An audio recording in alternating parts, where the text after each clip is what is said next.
Padre Santo, qué mayor gozo podemos tener en esta hora, sabiendo que en el nombre de Jesús, el Espíritu Santo está presente en cada uno de los puntos de esta reunión.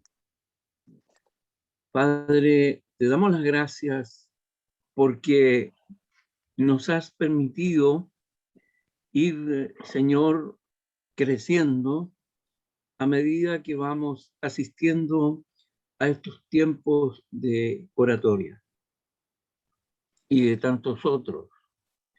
Padre, solo tú tienes esta gran misericordia hacia nosotros, porque desde la fundación del mundo tú ya nos conoces y nos conoces mejor que nadie, profundamente.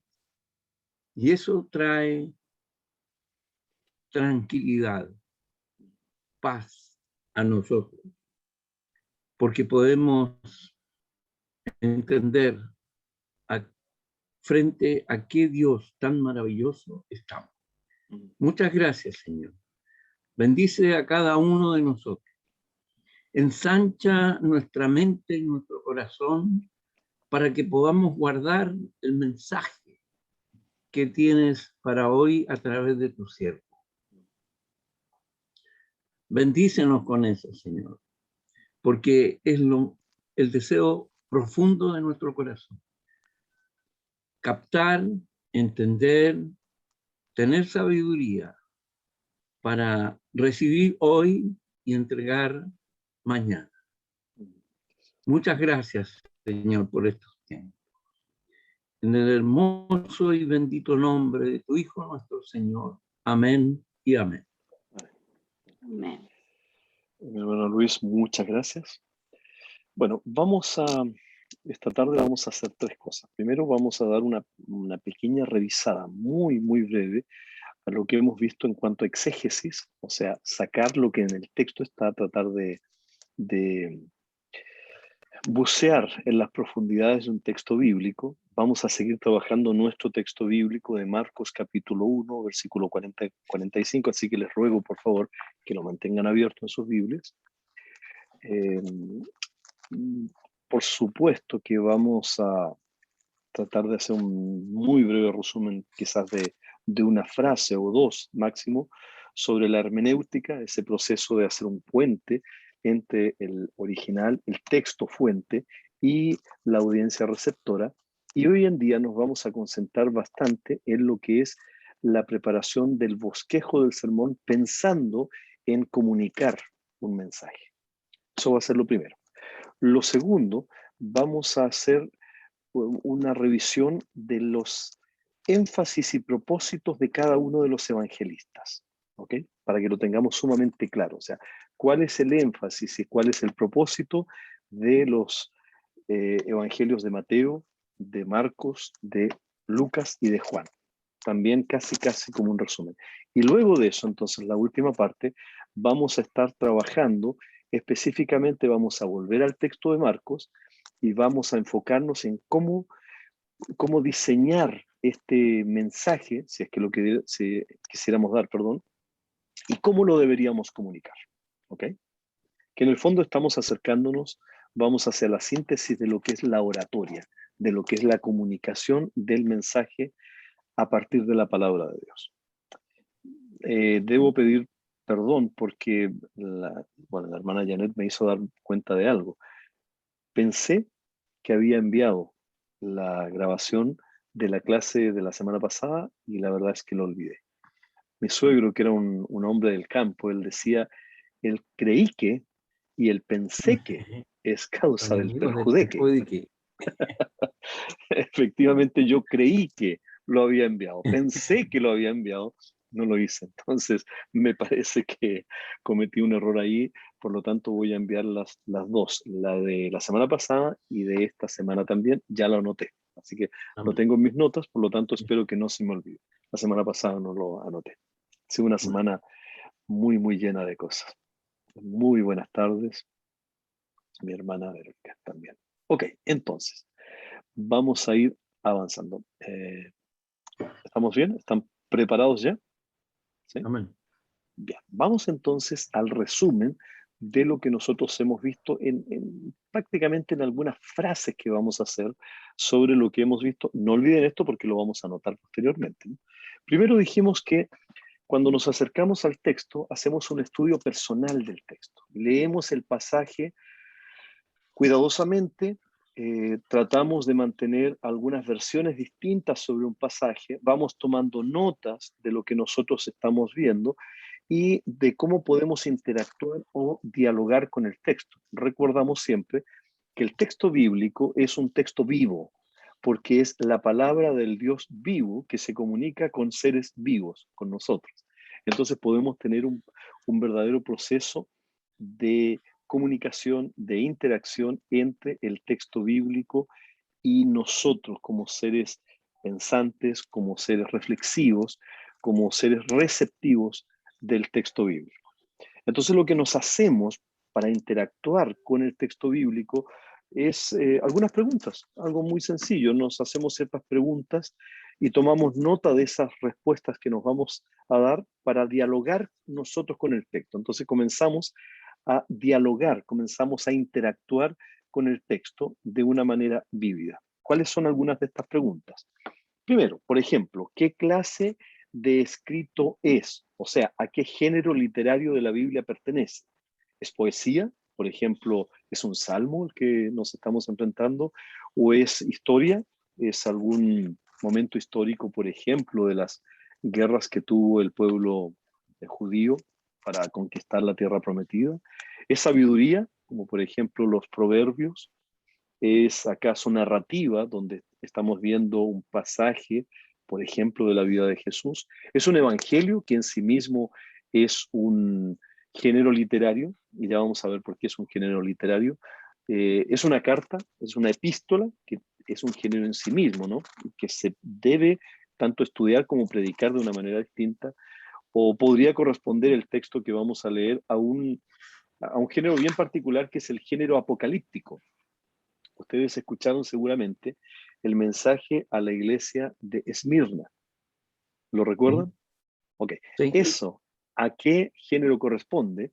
Al género apocalíptico, que no necesariamente es destructivo, porque en la mente de muchas personas lo apocalíptico es lo destructivo. Sin embargo, en el contexto de la palabra de Dios, apocalipsis significa ni más ni menos que simplemente revelación, lo que se aclara. No es lo que destruye.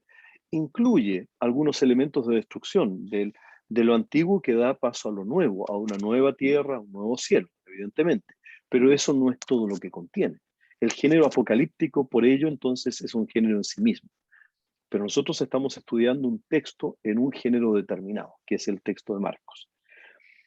La segunda serie de preguntas que nos hacemos entonces cuando estamos frente al texto, y siempre es bueno entonces tener una libreta de notas, un cuaderno, una libretita pequeña, un lápiz para ir anotando lo que el texto nos comienza a responder a nosotros. Entonces nos preguntamos cuando estamos frente a un texto, ¿cuál es el contexto de ese pasaje?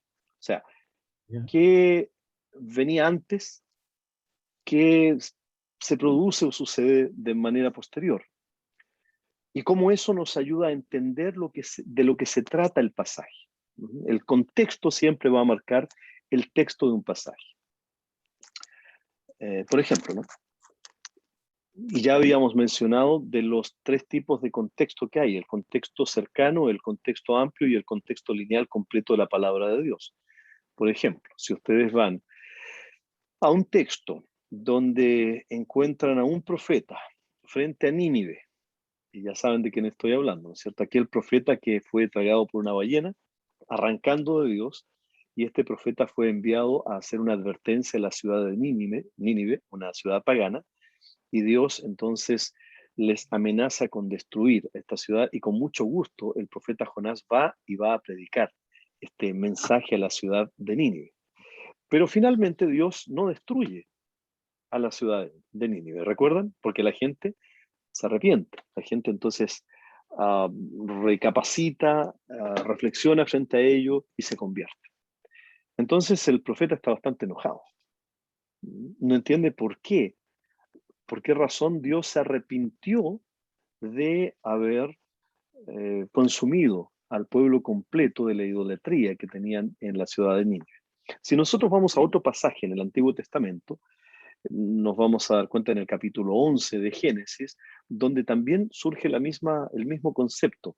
Cuando Dios ve que la tierra estaba llena de maldad y decide, por lo tanto, entonces, recuerdan que esto comienza ya en el capítulo 6 de Génesis, se comienza a desarrollar y a expresar este malestar de parte de Dios que le lleva a Dios a la decisión de enviar un diluvio. ¿Lo recuerdan? Ok. Bueno, 2 veces allí menciona la misma palabra, que Dios se arrepintió. ¿Okay?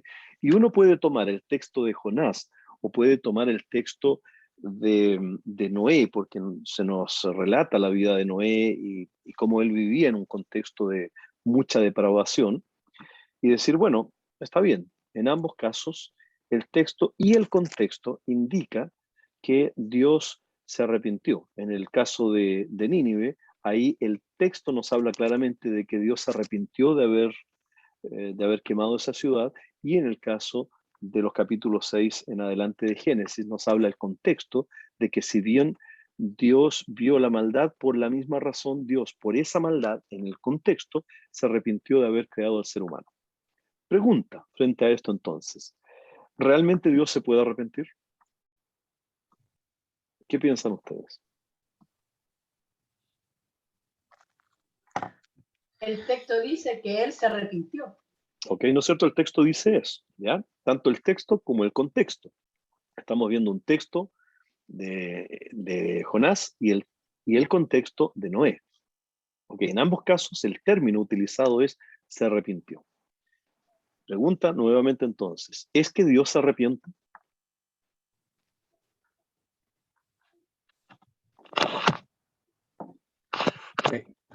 Tal vez no estoy tan seguro, pero yo quiero hacer un paralelo. ¿Sí? Según yo, mi vida, yo debiera estar muerto en delitos y pecados, Ok, sí. o muerto físicamente, ¿cierto? Pero el Señor ha tenido misericordia, ¿no? Uh-huh. Me tienen aquí frente a ustedes, Uh-huh. en una nueva vida, gloria a Él. Entonces, allá también tuvo misericordia en toda su sabiduría por el propósito que Él guía para un pueblo especial. Ok, ok. Pero esto quiere decir que Dios entonces se arrepintió en el caso de mi hermano Luis de no haberlo enviado condenación eterna. Dios se arrepintió de eso. La pregunta nuevamente la vuelvo a reiterar porque es bastante incómoda, ¿no? ¿Es que Dios se arrepiente? Según el texto, Dios se arrepintió de haber creado, ¿cierto?, a sus criaturas. Ok. Según el texto. ¿No Ahora, es cierto? yo puedo pensar que como Dios, siendo tan santo, tan poderoso, se puede arrepentir. Y ahí está, ¿cierto?, la trampa. Ok.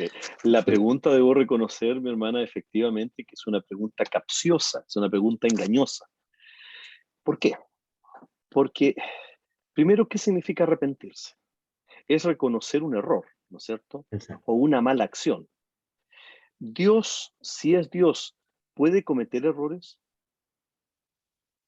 No. Dios, siendo No. Dios, ¿puede hacer algo malo? No. No. No. Si Dios tuviese que arrepentirse porque cometió un error, se dio cuenta que creó al ser humano y luego se dio cuenta que este ser humano era tan malo, dice, uy, me equivoqué. Uh-huh. Bueno, si Dios actuara así, no sería Dios. Y en el caso más misericordioso de Nínive, ¿no? Dios había enviado su amenaza a esta ciudad diciéndoles que les iba a quemar, y el profeta Jonás estaba feliz de dar este mensaje en su nacionalismo, pero Dios se arrepiente de quemarlos, se arrepiente de eliminarlos de la faz de la tierra. Nuevamente, Dios, si es Dios, no puede cometer errores, no puede equivocarse.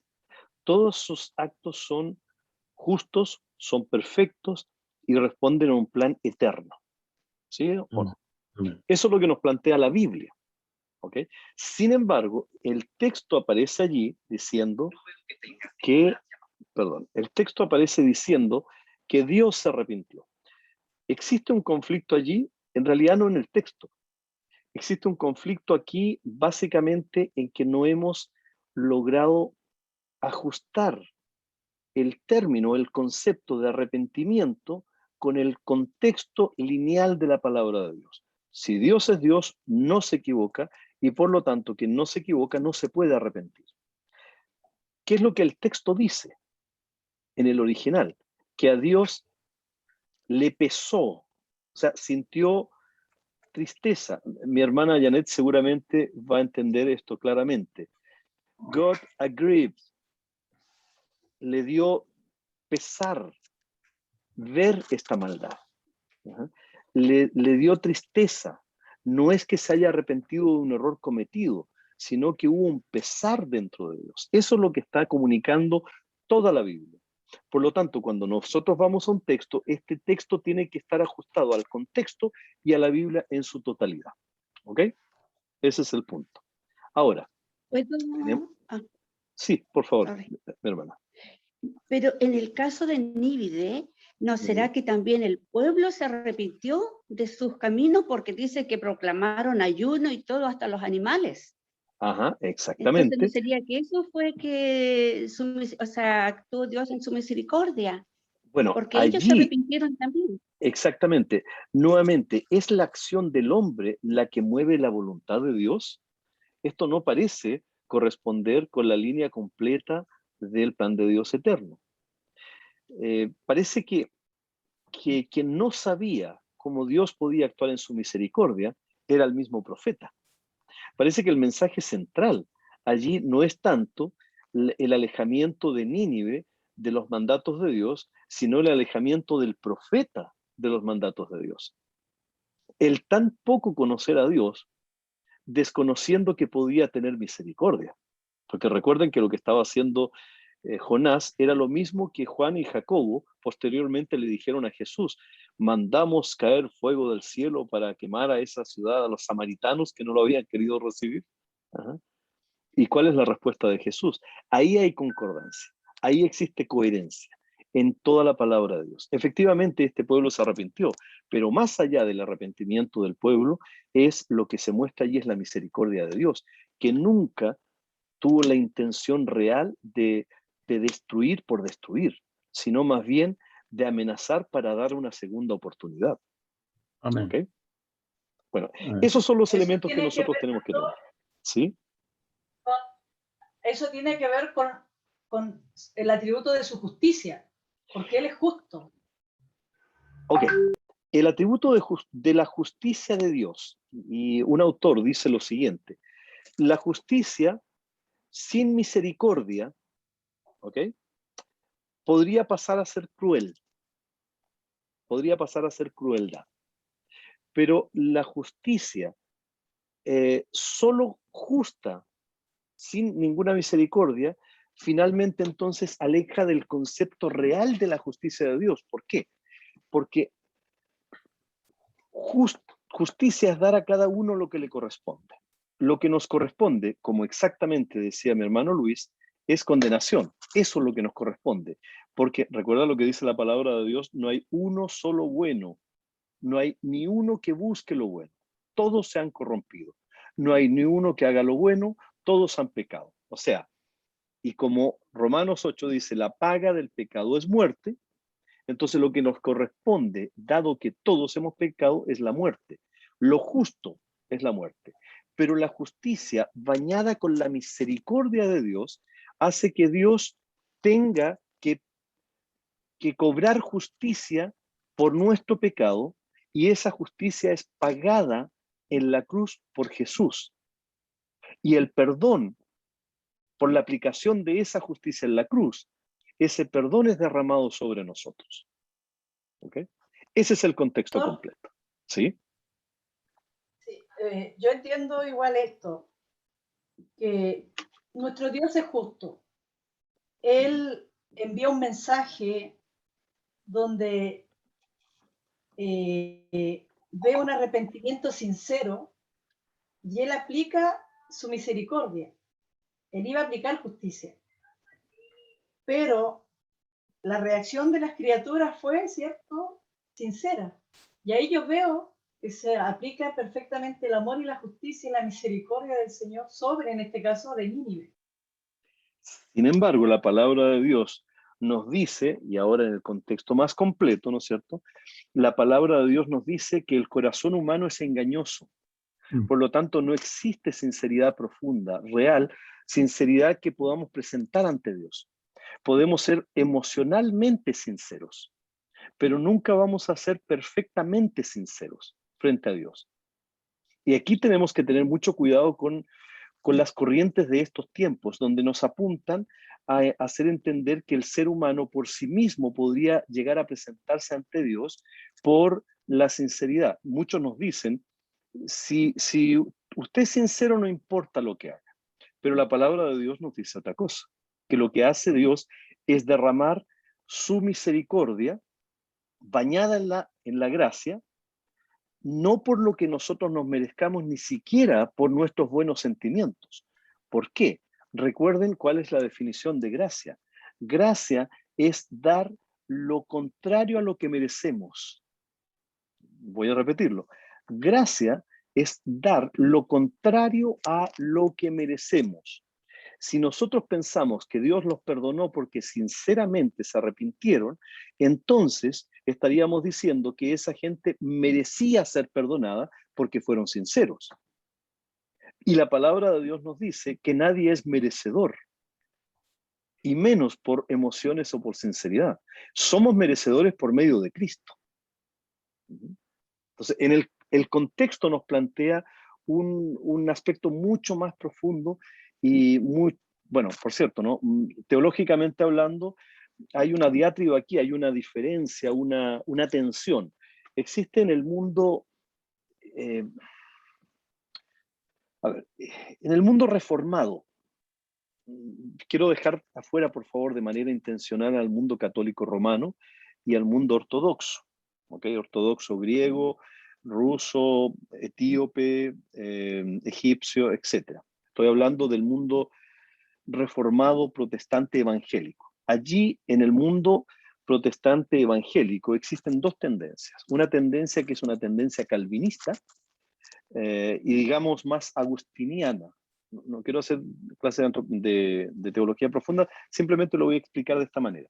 La tendencia calvinista, que en su raíz es agustiniana, parte de la depravación del corazón humano. ¿Ok? Todo lo que el ser humano haga, a pesar de ser imagen y semejanza de Dios, es como el rey Midas al revés.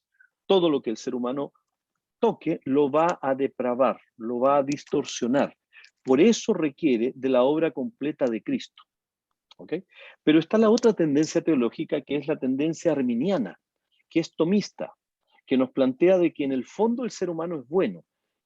De ahí surgen lo que hoy en día vemos, por ejemplo, en los congresos de muchos países, que se pretende hacer pensar que si tenemos buenas leyes, el ser humano va a actuar bien.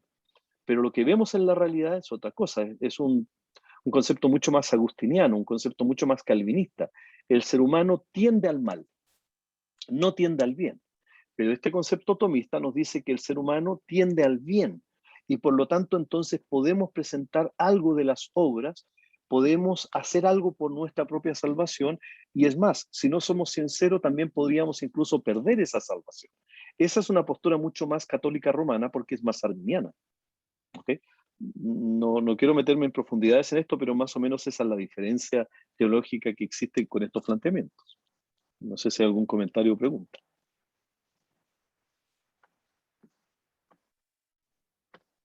Bueno, este es un tiempo donde estamos reflexionando sobre oratoria, no sobre teología, pero valía la pena poderla aclarar de alguna manera.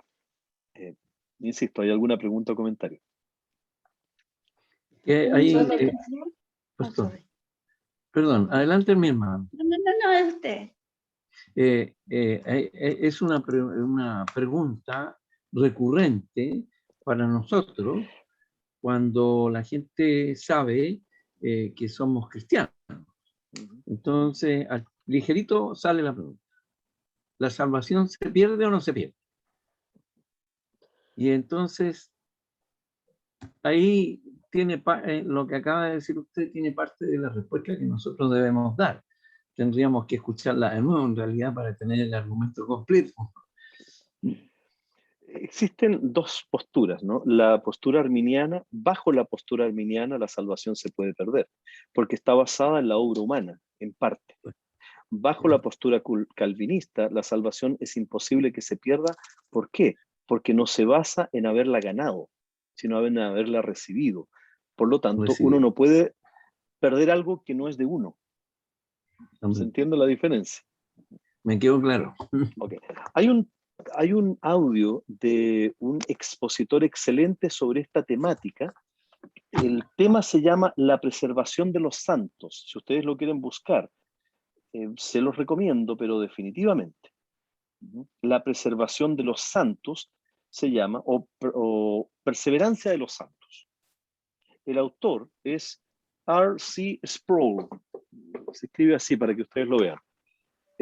No sé si lo alcanzan a ver ahí, R.C. Sproul.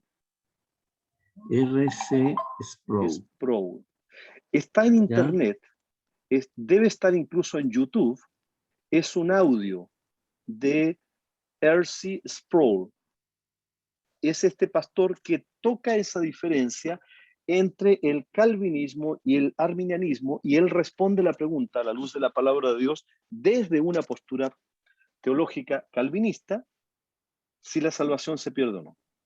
Los que son bautistas van a decir, uno no puede perder algo que nunca ha tenido. Si alguien no tiene la salvación es porque, digamos, alguien pierde la salvación es porque nunca la tuvo. Y al que la tiene no la puede perder. Ese es el entendido más sencillo, ¿no? Ok. Mi hermana Janet, iba a mencionar algo usted. Iba a decir lo mismo, de que uno de estos, o sea, no estaba seguro quién era, de que la salvación se perdía o no, justamente, pero lo dijo el hermano Luis. Exactamente. Entonces, bueno, les recomiendo, por favor, este es un audio que dura aproximadamente 26 minutos, el planteamiento de Sproul. Y allí ustedes van a escuchar, por cierto, uno de los mejores oradores cristianos.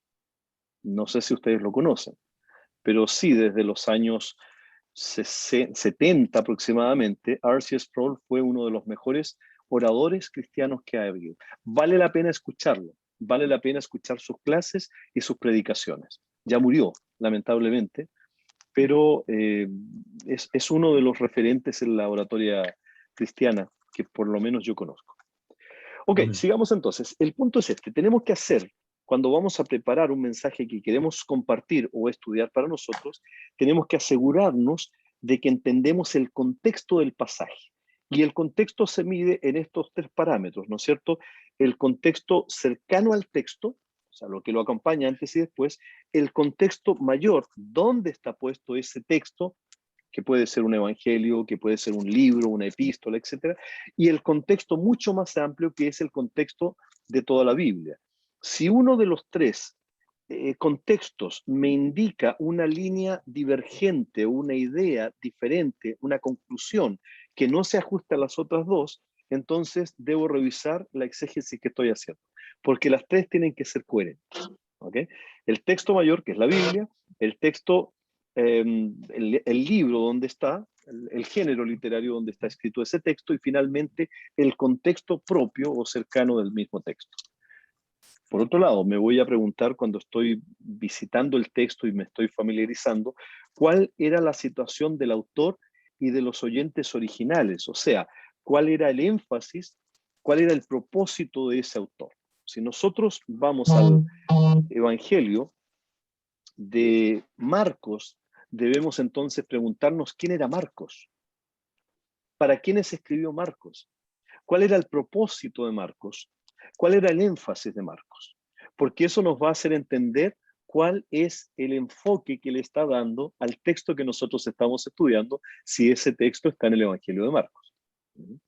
Luego de eso, entonces, vamos a preguntarnos sobre el pasaje en sí mismo. ¿Cuál es el flujo de pensamiento? ¿Qué es lo que viene antes? Luego, recuerdan que hicimos la semana pasada el flujo de pensamiento, cómo se iba ordenando el pasaje. Y podemos, a partir del mismo flujo de pensamiento que tiene el texto, hacer un bosquejo. ¿Qué es lo que vamos a decir antes o después? Puede ser versículo por versículo o sección por sección. Yo, por ejemplo, en el mensaje sobre Esmirna, estoy haciendo un seguimiento del bosquejo literal, o sea, versículo por versículo. Eso es lo que estoy haciendo y está quedando claro porque ahí ya está el bosquejo y yo no lo tengo que inventar, está ordenado de manera natural. En el caso, por ejemplo, del mensaje a Pérgamo, nosotros, ¿qué es lo que tenemos? ¿Cómo ordena este mensaje Jesús en el capítulo 2 de Apocalipsis, de los versículos 12 al 17? Jesús se presenta, luego reconoce, ¿no es cierto?, el contexto de la iglesia de Pérgamo, luego reconoce la situación de esa iglesia, lo que ha enfrentado, pero luego presenta una queja, después de esa queja una advertencia y finalmente una promesa. Ese es el flujo en el mensaje. Yo no tendría para qué cambiar ese flujo porque está allí puesto ya de manera natural en el mismo pasaje. Entonces me resulta mucho más sencillo, pero hay otros pasajes en que no necesariamente voy a seguir el orden que tiene allí, por ejemplo, un mensaje tópico o temático, un mensaje, si voy a hablar sobre el amor, puedo usar varios textos y por lo tanto entonces los voy a quizás a tener que reordenar. O si voy a hablar de los frutos del Espíritu, no necesariamente voy a seguir el orden que está en Gálatas, porque los frutos del Espíritu no solamente aparecen en Gálatas, sino también en otros textos.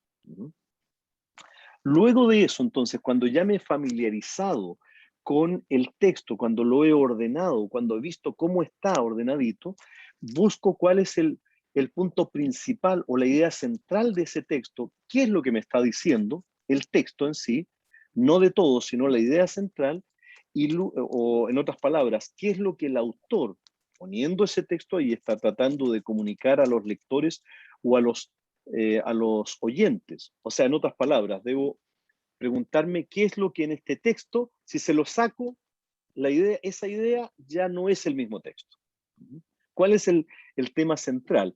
E incluso me ayuda mucho el poder resumirlo en una sola oración, el tema central de un texto. Y luego entonces comienzo a ver en ese bosquejo los temas secundarios de otras cosas que está hablando. Nuestro texto es el de Marcos capítulo 1, versículo 40 al 45. Una vez que he hecho esto y una vez que he ordenado el texto, entonces comienzo a armar el mensaje o el estudio que estoy haciendo, poniendo yo nuevamente lo mismo, cuál es el punto principal o la verdad que de allí surge lo que llamamos el principio teológico. Ese principio teológico es aquella verdad que se debe aplicar en cualquier momento, en cualquier lugar o en todo momento y en todo lugar con todo tipo de personas. Por ejemplo, si estamos hablando de la verdad, ¿ok? La verdad no es solamente para algunos cristianos, es para todos los cristianos. Y no solamente para los cristianos del siglo I, sino para los cristianos de todas las edades. Ahí hay un principio. ¿Cómo se aplica ese principio? Es lo que tengo que preguntarme. Y debo tratar de ser muy específico y evitar esas generalizaciones o vaguedades sobre un texto. Mira, el texto parece que habla sobre algo. No, tiene que ser muy preciso. Si yo lo tengo claro, cuando estoy estudiando el texto, lo voy a poder compartir con otras personas y voy a poder pretender que esas personas lo entiendan. ¿Ok? Esos son los temas que hemos visto hasta el momento. Y luego de eso, entonces, vamos a ir preparando el bosquejo del sermón. O sea, ¿cómo voy a prepararme para compartir este mensaje? Es lo que llamamos la homilética.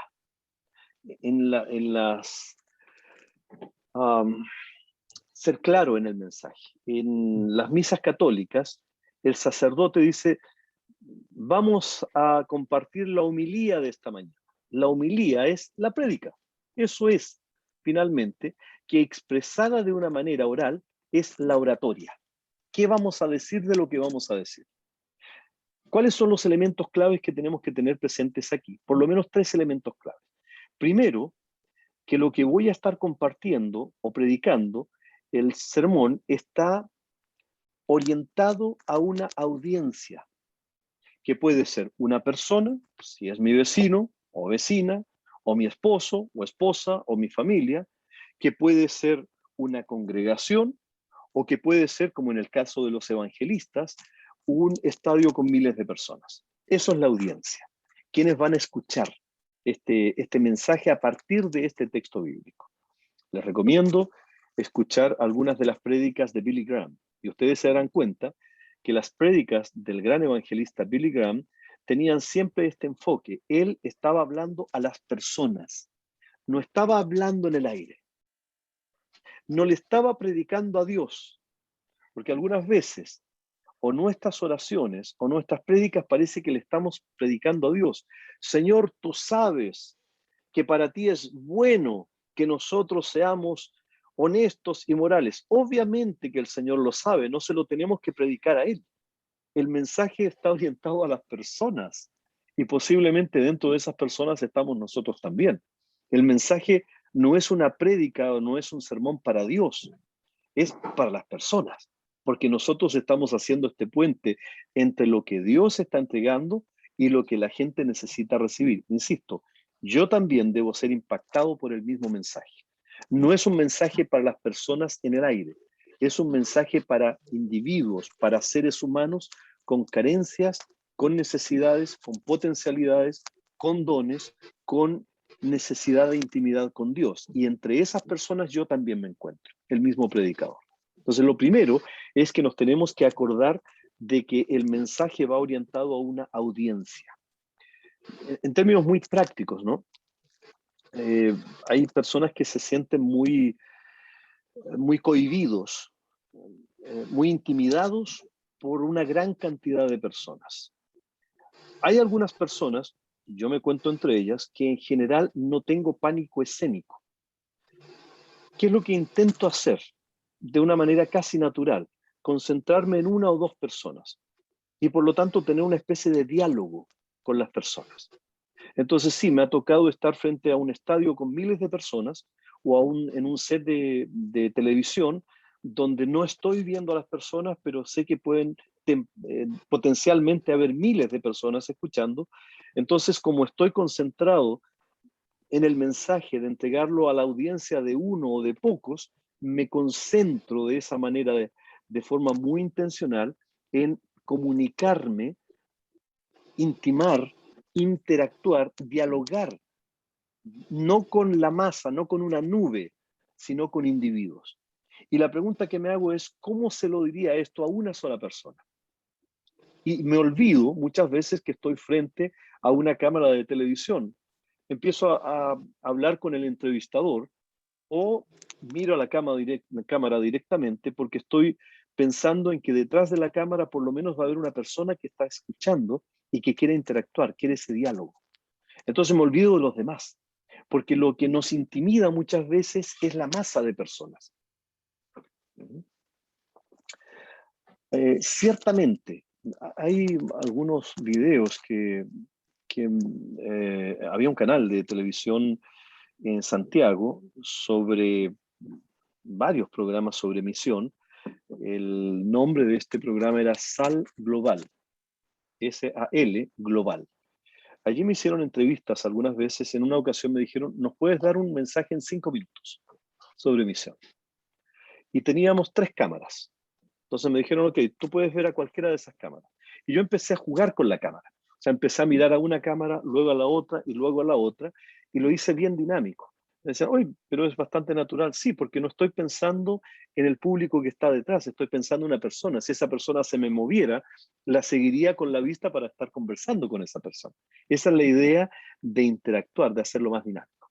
Eso es lo primero. Lo segundo, o sea, siempre lo primero es tener presente que el mensaje va a ser entregado a individuos, a seres humanos reales. No estoy declamando en el aire. En segundo lugar, ¿cuál es la idea central de ese sermón? Tengo que tenerlo muy claro. ¿Cuál es la idea que quiero compartir y que necesito que cuando esto termine, cuando la gente se vaya a su casa, sigan pensando, que no lo olviden. Y por lo tanto, mi pregunta es, ¿cómo se los digo para que no lo olviden? ¿Cuál es el corazón del sermón? O sea, pueden olvidarse de las ilustraciones, y olvidarse de la introducción, olvidarse del título, olvidarse de la conclusión, pero no pueden olvidarse del tema central. Eso es lo que los tiene que perseguir. El tema central, el corazón que comunica ese texto a las personas. Y eso debería reflejar la idea central del texto, no la idea que yo quiero comunicar, sino la que yo descubrí que estaba en el texto. Por lo tanto, entonces yo paso a ser un simple instrumento. Un instrumento que transmite el mensaje que siempre estuvo allí. Lo voy a volver a repetir, porque allí es donde muchos predicadores caen.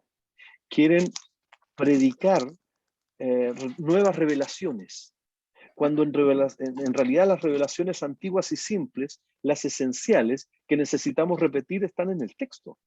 No necesito inventarme nuevas revelaciones, porque la palabra de Dios está llena de estas. Lo único que tengo que hacer yo es abrirla y sacarla de allí y compartirlas de la manera más clara para que a la gente no se le olvide. Ese es parte de mi rol, ese es parte de mi papel. El orador cristiano no es un inventor de cuentos. El orador cristiano es un puente de comunicación entre Dios y la audiencia. Y en tercer lugar, y esto casi como una sugerencia, necesitamos reconocer que pueden haber muchos bosquejos para un mensaje. Yo trato de evitarlo, a pesar de que, como estoy dando clases permanentemente, ayer di una clase, una conferencia sobre procesos de traducción bíblica. Yo comencé en la traducción bíblica hace casi 30 años atrás, entonces tiendo sin quererlo, y como además soy pedagogo, soy profesor en la universidad, por lo tanto tiendo a dar conferencias. Y necesito intencionalmente bajarme del pedestal de profesor para llegar al nivel de comunicador. ¿Ok? La idea no es dar una conferencia en que toda la gente me va a aplaudir. Por lo tanto, el bosquejo en cómo voy a compartir ese mensaje, necesito ser creativo, altamente imaginativo, para que las personas puedan recibir ese mensaje, les siga dando vueltas en su mente y no piensen tanto en el predicador o en el conferencista, sino en el mensaje. Por ejemplo, a través de ilustraciones es una muy buena manera de poder compartir esto. Sí, mi hermana, por favor. Hay una manito levantada ahí. Sí, soy yo. Sí, mi hermana Ruth. Quedé ahí no necesitamos inventar nuevas revelaciones. Eso lo tengo muy claro. Pero sí la palabra se nos revela a nosotros. Porque hay cosas, por ejemplo, que nosotros no hemos descubierto en la Escritura, pero que están en la Escritura. No sé si me doy a entender, pastor. Sí, claro, claro. Ahora, las situaciones que allí, y debo decirlo con mucho cuidado, ¿no? La palabra de Dios es muy sencilla en un sentido. Lo que está en el corazón de Dios, de una manera muy clara, la palabra de Dios lo dice, de una manera muy clara. El problema es que muchas veces nosotros insistimos en algunas cuestiones que no son muy claras, sino más bien oscuras, y queremos tener esas revelaciones que nos distinguen de otros, y muchas veces ese tipo de revelaciones que no son claras y que no van a la esencia del Evangelio, sino a las formas del Evangelio, muchas veces permiten que la iglesia se divida. Y voy a dar dos ejemplos sobre esto, ¿no? Primero, la palabra de Dios dice que debemos perdonar. Eso es clarísimo. No hay lugar a dudas sobre esto. O que debemos amarnos unos a otros. Es clarísimo. Pero ¿por qué las iglesias se dividen? No por amor. Las iglesias no se dividen por amor. Se dividen, por ejemplo, por cuestiones de forma sobre hacia dónde hay que bautizar. ¿Hacia adelante o hacia atrás? por aspersión o por inmersión, o por dispersión en algunas ocasiones. Eso no está claro. Uno de mis grandes maestros decía, lo que en la palabra de Dios no es claro, no tiene mucha importancia. Lo que es claro es esencial. El perdón, el amor, el arrepentimiento, etcétera, etcétera, son elementos que son clarísimos, pero nos enfocamos muchas veces en estas otras revelaciones que nos distorsionan de la necesidad de enfatizar en eso que C.S. Lewis llamaba las viejas y esenciales verdades del Evangelio. Cuando nos empezamos entonces a enfocar en cosas que nosotros no sabíamos, pero no necesariamente estos apuntan o revelan las esencias fundamentales del Evangelio. Es ahí donde tenemos que tener cuidado. No digo que no sean importantes, digo que tenemos que sopesarlas, equilibrarlas y balancearlas en los aspectos que son esenciales para la salvación. Porque ni más ni menos de ello depende el mensaje claro del Evangelio. Mi hermano Luis, usted hace rato que tiene ganas de decir algo.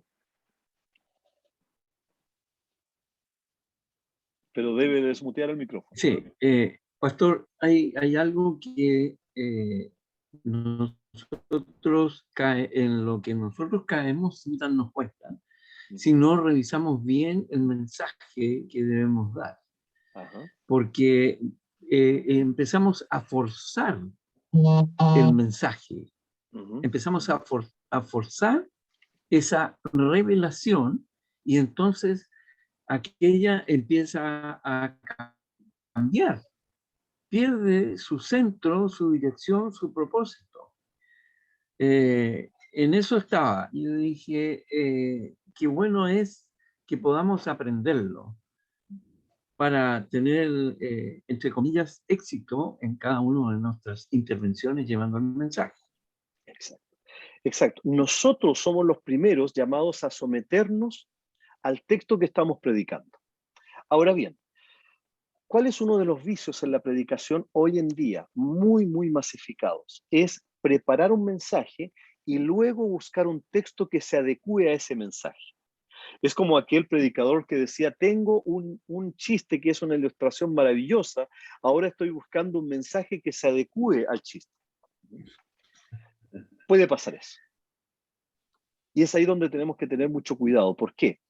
Porque, y tiene toda la razón mi hermano Luis, tenemos que revisar la aproximación que estamos haciendo, revisar una vez y otra vez el bosquejo para ver si de verdad se adecua al texto y no a la idea previamente concebida que yo tengo.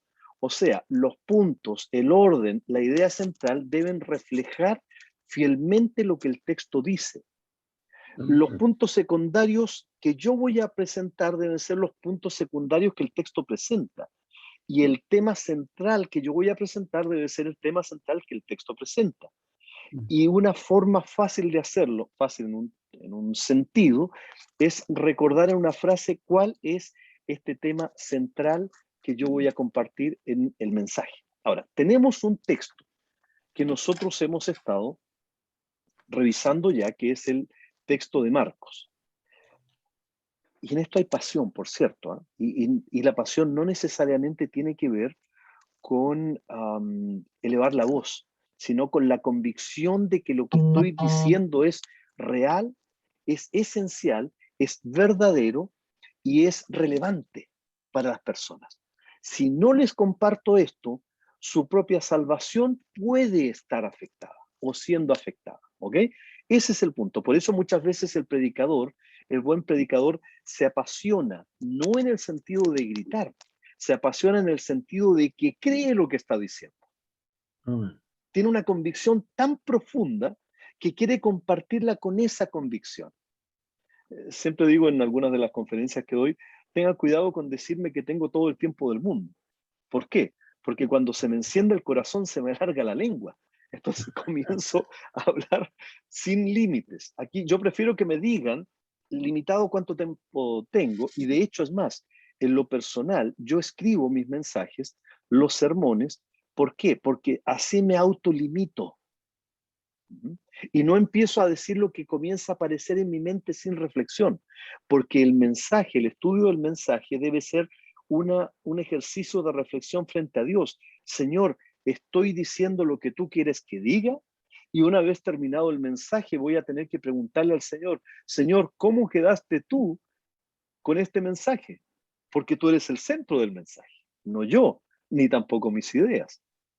Ahora, vamos a revisar brevemente el énfasis, y voy a compartir pantalla aquí, el énfasis de cada uno de los evangelistas, para que no olvidemos esto, porque en base a esto vamos a tener que analizar cada vez que estamos predicando un mensaje. Voy a permitirme compartir pantalla. Ok, bien. Ustedes están viendo allí un documento que dice énfasis y propósitos. ¿Qué es esto? Es una lectura de una sola página sobre los énfasis y los propósitos que tienen o que han tenido los distintos evangelistas al escribir su evangelio. ¿Cuál es el énfasis? ¿Cuál es el propósito? ¿Cuál es la orientación que tuvo Mateo, el evangelista? Él estuvo escribiendo para una audiencia hebrea. ¿Okay? Primero, si tenemos cualquier texto que surge de Mateo, debemos reconocer esto. Él está escribiendo para judíos. Y uno de los propósitos de su evangelio es mostrar, mediante la genealogía de Jesús, el cumplimiento de las profecías del Antiguo Testamento. O sea, aquí lo que está haciendo Mateo es presentar a Jesús como el Mesías, como el cumplimiento de todas las promesas del Antiguo Testamento. De hecho, es tan así que Mateo pone una genealogía sumamente ordenada al estilo judío. Y además de eso, mencionando nombres de hombres. Y de pronto, intercaladamente por allí, aparecen nombres de mujeres. Y es sumamente revolucionario, porque las mujeres mencionadas en la genealogía de Mateo son mujeres que podríamos decir de dudosa calidad moral. Por allí hay una prostituta, hay otra mujer que se acostó a los pies de un hombre, hay otra mujer que se acostó con su suegro, quedó embarazada de él. Hay otra mujer que se dice que el hijo no era de su esposo, etcétera, ¿no? O sea, lo que intercala Mateo para una audiencia hebrea es revolucionario. ¿Para qué? Para hacer entender que pese a todo lo cultural, Dios está cumpliendo su propósito de traer al Mesías. Y ese Mesías es el Jesús, el Cristo. El énfasis de Mateo entonces está sobre la persona de Jesús como el Rey, como el Hijo de David, como el Mesías, como aquel que se sentaría en el trono de Israel. Para eso escribe Mateo. Entonces, cualquier texto que nosotros saquemos o podemos extraer del Evangelio de Mateo tiene que estar mirado con este filtro. ¿Ok? Ahora, vamos al segundo de los evangelistas, el Evangelio escrito por Marcos. Y aquí podemos inmediatamente empezar a preguntarnos quién era este Marcos. Marcos, un sobrino de Bernabé, fue un testigo ocular de los eventos en la vida de Cristo, habiendo sido también un amigo del apóstol Pedro, ¿recuerdan? Marcos escribió para gentiles, no para judíos, para gentiles. Y se aprecia por su falta de inclusión de datos importantes que no les interesaría a quienes eran gentiles. Él no pone genealogías, las controversias de Cristo sobre los líderes judíos de sus días, o tampoco pone muchas y referentes frecuencias al Antiguo Testamento. ¿Por qué? Porque él está escribiendo para gentiles. Entonces, lo que hace Marcos es enfatizar a Cristo como aquel siervo sufriente, y en ese sentido de siervo sufriente, empático con el sufrimiento. Por eso es que nosotros tenemos en Marcos algunos milagros en que Jesús muestra su misericordia, su empatía, aquel que vino no para ser servido, sino para servir, incluso a los menesterosos, aquellos que nadie quería tener en el contexto de la sociedad, nadie incluía en la sociedad, son los que nos muestra Marcos, a los que se acerca Jesús y da su vida por rescate por todos aquellos. El Evangelio de Marcos es un evangelio inclusivo. Todos aquellos que la sociedad desechaba, como los leprosos, Marcos los incluye. porque Jesús los acepta. Ese es el Jesús que nos muestra Marcos. ¿Ok? Ahora tiene más sentido el texto de Marcos capítulo 1, ¿no? Vamos al otro evangelista que es Lucas. Lucas, recuerden ustedes, era el llamado médico amado, y además de eso, un muy buen historiador, era muy riguroso. Él era compañero y partícipe de los equipos de misión de Pablo, y escribe, Lucas, tanto su evangelio como como el libro de los Hechos de los Apóstoles. O sea, hace toda una revisión histórica y ciertamente con muchos nombres que él menciona para corroborar si lo que él estaba diciendo era fiel o no. Entonces, él pone referencias, el hijo de Demas, por ejemplo, dice, porque en aquella época, o el padre de Demas, en aquella época esos hijos estaban vivos, podrían decir, no, Lucas está mintiendo. Entonces, lo que hace es referenciar con testigos oculares.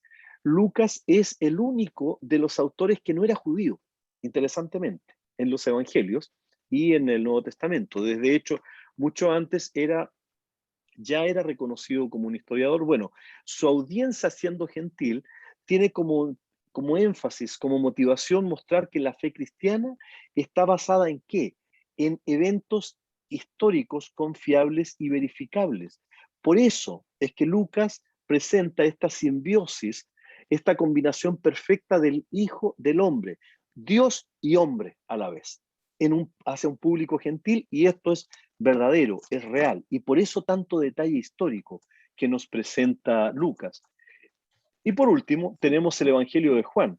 Juan, sabemos, el discípulo amado, es bastante diferente en su estructura, en la forma en que Juan está escribiendo su Evangelio. Enfatiza a este Cristo sobre todo como Dios mismo. Recuerden cómo comienza el Evangelio de Juan en el capítulo 1, ¿no es cierto? En el principio era el Verbo, y el Verbo era Dios, y el Verbo estaba con Dios, era el mismo Dios. Todo lo que fue creado por Él, por medio de Él y para Él. Ese es el mensaje. Y esto es suficiente, eso es lo que después explica por qué razón escribe Juan su Evangelio, diciendo que todo lo que hizo Jesús, en realidad Él no lo registró algunas cosas nada más, pero estas serían suficientes para llevar a la fe y para mantener en la fe. Entonces, ¿cuál es el propósito de lo que escribe Juan? Para mostrar a un Jesús que es divino, que es Dios. Es para que crean en Él y para que creyendo uno pueda madurar en la fe, tenga vida en su nombre. Cada uno de ellos tiene propósitos, tiene formas, tiene énfasis que son diferentes. ¿Ok? ¿Se entiende? No. ¿Hay alguna duda o pregunta sobre esto hasta acá? Amén. ¿Queda más o menos claro? Sí. Interesante, Sí. muy interesante. Sí. Resumen. No va a enviar la hojita, ¿verdad? Se las voy a enviar. Lo voy a anotar porque si no se me va a olvidar. Y de la semana pasada también creo que tengo otro documento que no se los envié, me parece. Entonces, documentos. Perfecto. Ok, vamos a la última parte de hoy día. Y espero que vayamos súper rápido porque esto se los voy a dejar como una hoja de trabajo para este texto específicamente que ya hemos estado trabajando, que es el Evangelio de Marcos. Lo que vamos a pensar es cómo comunicamos este mensaje a otras personas. Y vamos a tener que pensar cada uno de nosotros a quién se lo vamos a comunicar. ¿Se lo vamos a comunicar a mi iglesia? ¿Se lo vamos a comunicar a los, ustedes pueden escoger, ¿no? A un grupo de ancianos en un asilo? ¿Se lo vamos a comunicar a enfermos de SIDA? ¿Se lo vamos a comunicar a los jóvenes? ¿Se lo vamos a comunicar a los políticos? Ustedes piensen, la audiencia la escogen ustedes, ¿ok? Entonces, primero, en el capítulo 1, del verso 40 al 45, lo que nosotros ya hemos leído muchas veces, y que lo tienen aquí nuevamente, este PowerPoint se los voy a enviar para que ustedes lo puedan revisar nuevamente. Tenemos el texto de donde se aparece un leproso frente a Jesús y le ruega. Bueno, aquí vamos a ir revisando lo que hasta el momento hemos aprendido de este texto, porque lo hemos revisado varias veces, hemos dicho varias cosas sobre esto, e incluso ya hemos dicho cuál parece ser la idea central de este texto, ¿no es cierto? Entonces ustedes en esta hojita van a ir escribiendo qué cosas han revisado el texto y han ido aprendiendo. ¿Ok? Bien, pero luego el paso siguiente es poner esto. ¿Cuál es el corazón del texto bíblico? O sea, ¿cuál es el tema central de ese texto? ¿Ok? ¿De qué está hablando el texto? De manera central. Piensen en esto. Si le sacan esa idea al texto, el texto ya no comunica lo mismo. ¿Ok? ¿Está bien? Luego piensen y lo notan ahí, ¿a quién se lo predicarían? Y finalmente, que en una frase pongan aquí cuál sería el tema central de ese mensaje basado en ese texto que ustedes le predicarían a un grupo de personas, por ejemplo, en un asilo de ancianos. ¿Ok? La misericordia de Jesús para aquellos que están desechados por la sociedad. Sabemos que los ancianos están desechados, por lo menos en nuestra sociedad, alcanza para sanar todas sus dolencias, tanto las físicas como las espirituales. Podría ser, ¿no es cierto? Es un tema. ¿Okay? Eso lo van a escribir ustedes. Pero después de eso, aquí viene el trabajo más duro. Van a identificar cuáles son los temas secundarios, porque en ese texto se tocan otros temas también. Van a dar algunos ejemplos de esos temas que se están tocando. En el bosquejo, a partir de estos temas, o sea, del tema principal, del texto, la audiencia que ustedes definen, el tema central que ustedes van a compartir, los temas secundarios, van a ponerle un título aquí a ese mensaje que ustedes van a dar. Un título que sea fácilmente recordable y también fácilmente compartible, que lo puedan compartir. Van a poner una pequeña introducción ahí, una o dos frases. En el mundo actual donde los ancianos están siendo desechados por la sociedad, ¿ya? Ustedes lo ponen ahí como introducción. Y luego entonces van a poner un tema, lo explican, pueden poner una ilustración y cómo eso se aplica a la vida de la audiencia.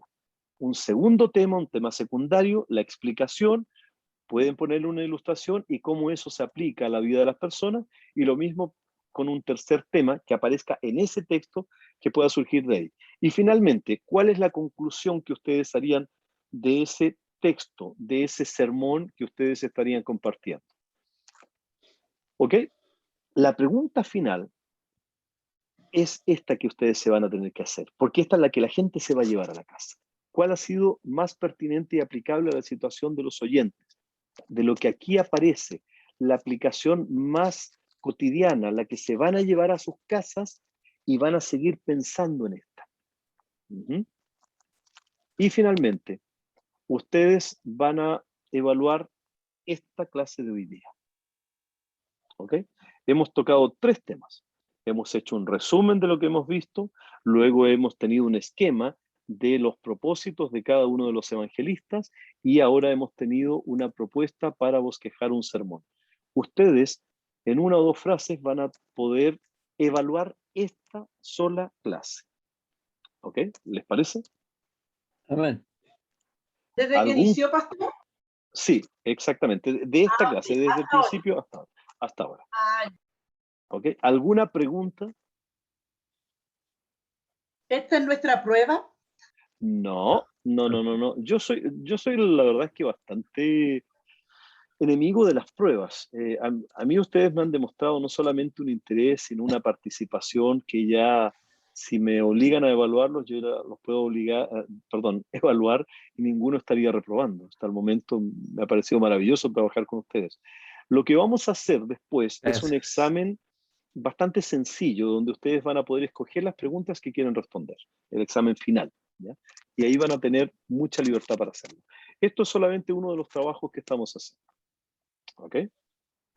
Por favor, no quiero que me doren la píldora. ¿Qué quiere decir esto? Que si a ustedes no les gustó la clase por A, B o C razón, iba muy rápido, en realidad no profundizó en algunos conceptos, se metió en algunas ideas teológicas bastante cuestionables o polémicas. Digan ustedes lo que ustedes quieran decir en esto. No van a ser evaluados negativamente por decir algo contrario al expositor. ¿Ok? Pastor, ¿esto hay que responderlo ahora? No, se los dejo y van a tener una semana para enviarlo. Por favor, les pido que el día lunes de la próxima semana, a más tardar, me envíen esto. Se los voy a enviar, esto tanto como PowerPoint como también como hoja, como documento, para que ustedes lo puedan rellenar. Ya. Por favor, pastor, mándemelo a mi mail, porque ahora no lo puedo ver, lo tengo en mi móvil, entonces no alcanzo a ver bien, sale muy chiquito. Ya, Por perfecto. favor. Sí, sí, con todo gusto. Es que mi Perfecto. mail no está a lo mejor por nombre de Janet, está por Luya Más. Ok. Entonces la Ok. clase no me llegó, entonces la tengo en el móvil, pero es muy pequeño para... Por eso le Claro. preguntaba si había que desarrollarlo ahora. Ya, no, ahora no se preocupe. Ok. Bueno, ¿alguna pregunta o algún comentario sobre lo que hemos visto hoy día?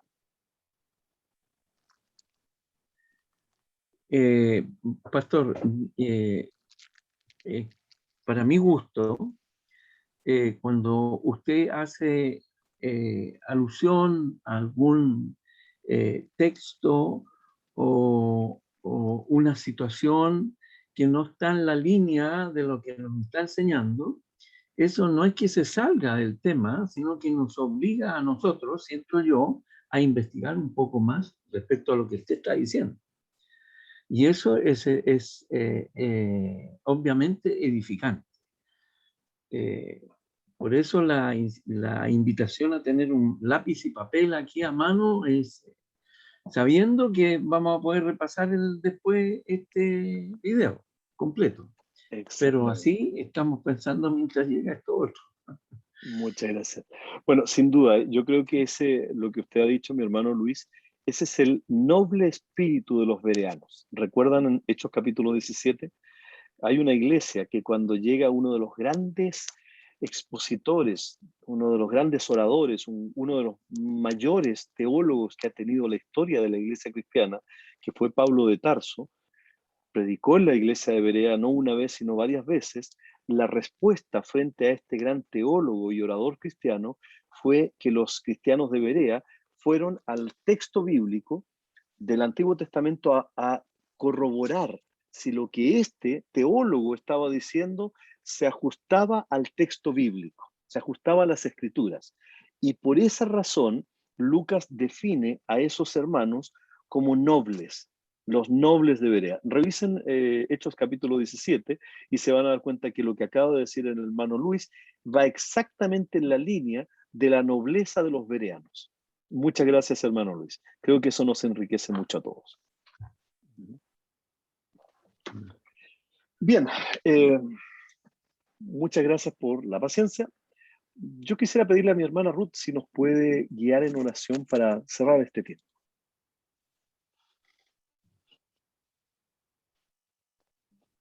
Amén, pastor. Sí quería mencionar que el resumen que nos realizó de los evangelios para mí fue muy, muy bonito. Si bien uno los ha visto de muchas maneras, pero qué bueno es ver tan específico, ¿cierto? Y que a uno le ayuda también a revisar algunas cosas. Yo anoté yo tomo de usted siempre frases específicas y las voy marcando. Y eso es lo que yo voy anotando porque me ha enriquecido mucho este tema. Estoy muy contenta. Para la gloria del Señor, muchas gracias, hermano. Señor, queremos darte gracias por tu amor, tu misericordia. La verdad es que esta clase de oratoria, santidad también que estamos trabajando, han sido de mucha edificación para nuestras vidas. Pues no lo digo principalmente por mí, Señor, que me ha ayudado, Señor, a mirar hacia adentro, Señor, a revisarme, Señor, y buscar, Señor, aún más de tu presencia, Señor. Gracias porque tu palabra, Señor, se cumple, Señor, en el ser humano, que transforma, Señor, nuestra manera de pensar, nuestra manera, Señor, de vivir, nuestra manera de hacer las cosas, Señor. Qué hermoso es, Señor amado, estar aprendiendo de tu palabra, Señor, recibiendo estas herramientas, Señor, para poder servirte, Señor, mejor, porque tú eres el centro, Señor, de lo que nosotros hacemos, Señor. Si hoy estamos acá, Señor, junto a mis hermanos, es porque queremos agradarte a ti, Señor. no es por un cartón, Señor. Solo queremos darte gracias en esta hora. Gracias, Señor, por la bendición, Señor, de estar en este tiempo junto al pastor, Señor, que nos ha bendecido, el pastor Andrés. Bendiga a su familia, bendiga, Señor, a todo su quehacer, Señor, dele fuerza, fortaleza, Señor. Padre Celestial, y ayúdelo en lo que necesite en este tiempo. Provea, Padre, para su necesidad y los proyectos que están en su corazón. Oramos en el nombre de Jesús, Señor. Amén y amén. Amén. Muchas gracias. Amén. Mis hermanos, que el Señor les bendiga, que tengan un muy buen fin de semana, o sea, todo lo que resta de esta semana y sobre todo el fin de semana también, y sobre todo el día del Señor. Paz de Dios a cada uno. Amén. Amén. Amén. Bendiciones. Bendiciones. Chao. Chao, chao. Adiós.